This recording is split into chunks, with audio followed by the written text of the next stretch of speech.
Selamat malam. Saya akan sebelum saya memulaikan sebuah tutorial pengembangan RPP saya, maka saya akan memberitahu nama saya serta NPM saya.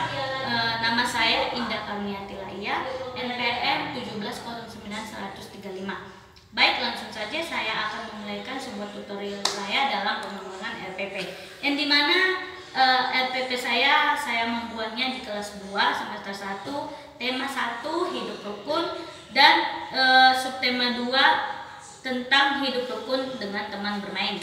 Langsung saja saya akan membacakan dan menjelaskannya di tujuan pembelajaran. Yang pertama, dengan mengamati gambar percakapan, siswa dapat membedakan contoh sikap hidup rukun dan tidak rukun. Maksudnya di sini nanti dengan siswa telah mengamati ataupun melihat dengan teliti gambar sebuah percakapan, saya dan siswa dapat membedakan sebuah contoh tentang sikap hidup rukun dan contoh sikap hidup tidak rukun. Yang kedua, dengan mengamati gambar, siswa dapat mengidentifikasi keberagaman teman bermain di sekitar rumah. Nah, setelah mereka mengamati gambar pada media yang akan saya paparkan, nanti kemudian mereka mencari tahu bagaimana apa saja keberagaman temannya di lingkungan sekitar rumahnya. Yang ketiga, dengan mengamati gambar percakapan, kegiatan Udin dan Edo saat menghias sepeda, siswa dapat menyimpulkan isi teks tentang sikap hidup rukun. Jadi yang ketiga ini maksudnya dengan nanti adanya gambar percakapan kegiatan Udin dan Edo, mereka dapat menyimpulkan bagaimana sih menyimpulkan isi teks dalam sebuah gambar percakapan yang telah ada dengan kegiatan Udin dan Edo pada saat menghias sepeda. Nah, langsung saja masuk ke langkah-langkah pembelajaran. Yang pertama, pendahuluan ataupun kegiatan awal.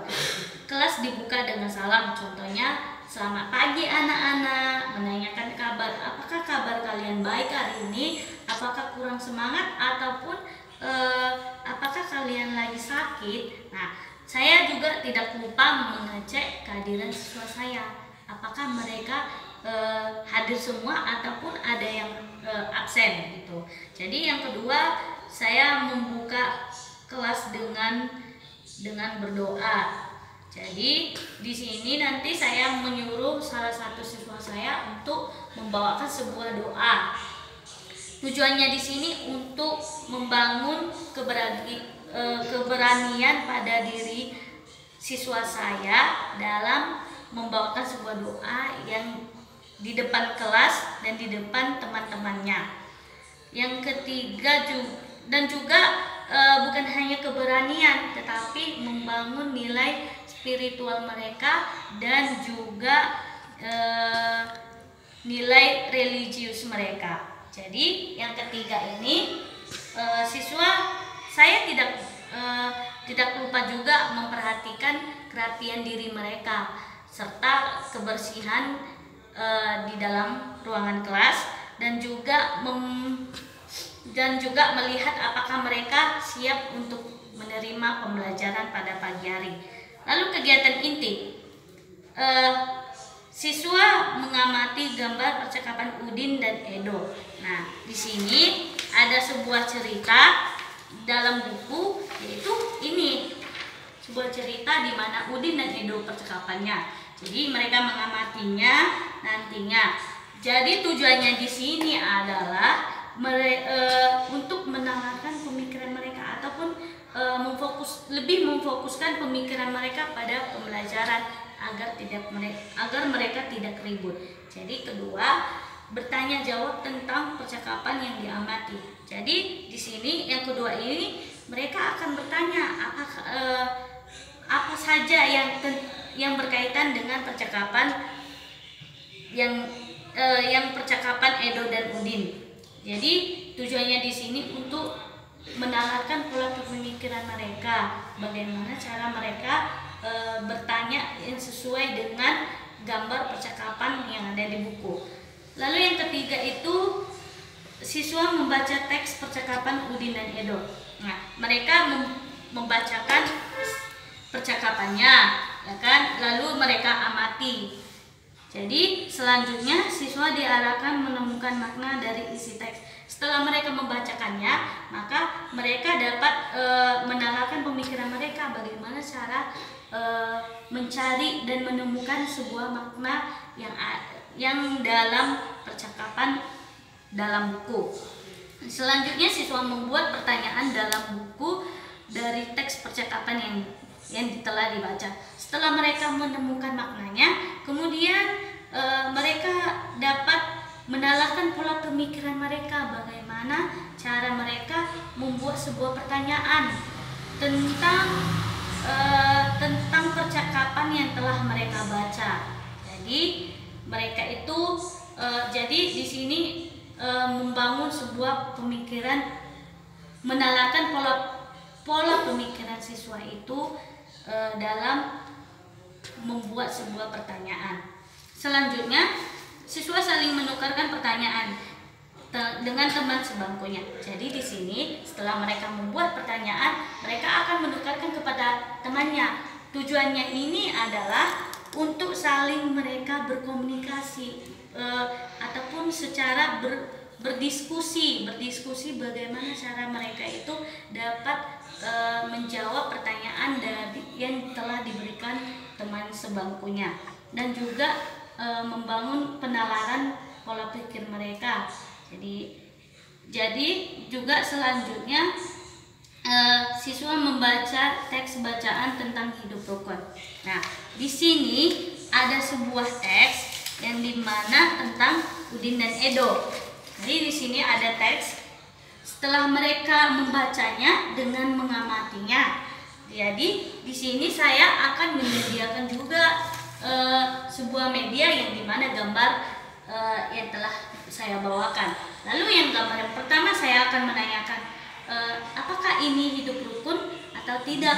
Maka jawaban mereka tidak hidup rukun, Bu. Nah, berarti mereka sudah mengerti dengan yang saya jelaskan tadi. Jadi selanjutnya itu siswa mengidentifikasi keberagaman temannya. Jadi dengan adanya gambar serta teks tadi, maka mereka dapat mencari tahu keberagaman apa saja yang dimiliki temannya di sekitar rumahnya. Juga ini dapat menalarkan pola pemikiran mereka dan juga kreatif mereka serta aktif dalam belajar. Nah, selanjutnya siswa diarahkan menyimpulkan teks bacaan dengan bahasa sendiri. Nah, dari teks ini yang telah mereka baca, maka mereka dapat menyimpulkan dan menalarkan pola pemikiran mereka bagaimana sih cara menyimpulkan teks yang telah mereka baca dengan bahasa sendiri tanpa bahasa buku, dan juga membangun sebuah kreativitas mereka dalam menciptakan kesimpulan dengan bahasa mereka sendiri. Selanjutnya, siswa melengkapi teks cerita Lumpang. Nah, di sini ada sebuah teks yang dimana teksnya itu teks yang akan mereka sambung dan mereka lengkapi. Nah, di sini ada teks serta gambarnya juga mereka akan susun dengan lengkap dengan teratur. Jadi setelah mereka mengisinya, setelah selesai, dan di sini juga tujuannya itu untuk menalarkan pola pemikiran mereka, bagaimana mereka menyusun sebuah percakapan dengan lengkap dan nyambung, serta menyusun sebuah gambar yang ada di buku, dan juga membangun kreativitas mereka dalam mengerjakan tugas itu.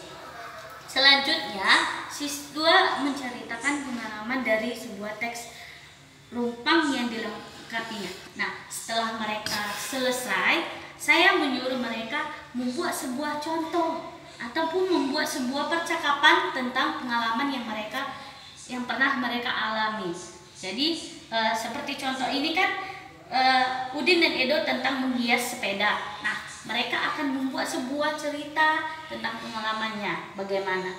Lalu yang jadi masuk ke kegiatan penutup ataupun kegiatan akhir. Yang pertama, siswa akan menyebutkan apa-apa saja kesimpulan pada pembelajaran. Jadi di sini saya menyuruh mereka bagaimana menyimpulkan sebuah pembelajaran. Untuk di sini tujuannya untuk menalarkan pola pemikiran mereka dan juga membangun pengingatan mereka tentang pembelajaran yang telah saya sampaikan dari awal hingga akhir. Kedua, bertanya jawab tentang materi. Nah, di sini saya bertanya kepada mereka apakah mereka sudah mengerti dengan pembelajaran yang saya sampaikan. Jikalau tidak, maka saya akan menjelaskannya kembali. Lalu setelah mereka mengerti, saya selanjutnya menutup dengan doa. Nah, di sini berdoa, saya akan nyuruh siswa saya salah satunya untuk berdoa ke depan. Jadi tujuannya sama seperti dari awal saya sudah menyatakan bahwa untuk membangun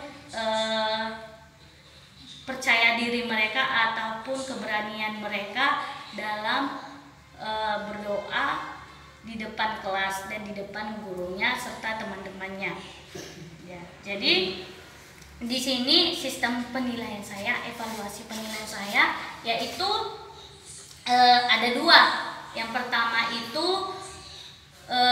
penilaian non tertulis dan penilaian tertulis. Jadi non tertulis itu saya akan menilainya dengan melihat keaktifan mereka. Apakah siswa saya dalam kegiatan dari awal hingga akhir itu mereka aktif atau tidak? Nah, disitulah saatnya saya akan menilainya secara langsung. Jadi yang kedua itu penilaian secara tertulis. Nah, di sini saya akan menyuruh mereka membuat sebuah contoh ungkapan permintaan maaf. Jikalau mereka tidak tahu bagaimana membuat contoh ungkapan permintaan maaf, maka saya menyuruh mereka meminta untuk bantuan kepada orang tua dan kakaknya. Bukan berarti orang tua dan kakaknya yang mengerjakan, tetapi orang tua dan kakaknya hanya memberi arahan kepada mereka bagaimana cara mengerjakan tugas itu.